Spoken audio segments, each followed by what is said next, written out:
Real estate is supposed to be a secure investment, but according to the Real Estate Board, Greater Vancouver is now a buyer's market. Last month, sales of detached homes, townhouses, and apartments were more than 30% lower than the same month last year.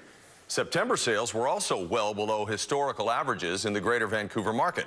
And although prices aren't falling at the same pace, people trying to sell their homes are learning it takes patience. Look around and you'll see a lot of for sale signs in Greater Vancouver's suddenly very cold real estate market.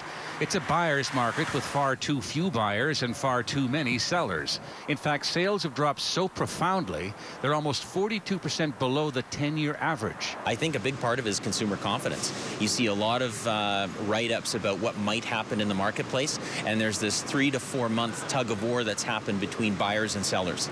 Sellers don't need to sell, so they're not letting go on prices. We see only a few percentage changes. And buyers have a lot of choice and a lot of time. So there's no urgency. And so we're seeing this sort of depression of the activity, but there's absolutely no change in the prices, and the prices have been quite resilient. Home sales last month fell a big 32% from the same month a year ago. They're even down 8% from August, and August had already gone into the record books as the second lowest sales month in 14 years.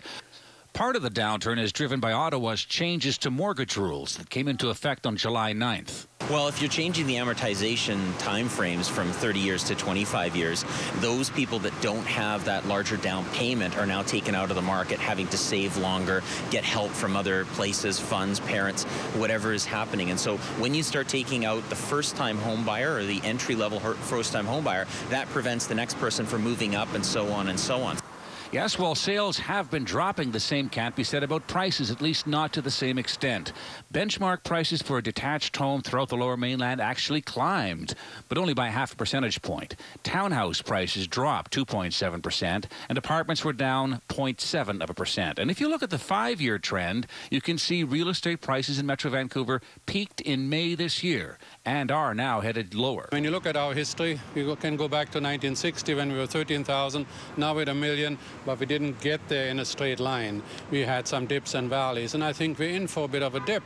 We can only, increase at 10% in value every year for so long, and then we have to take a breather.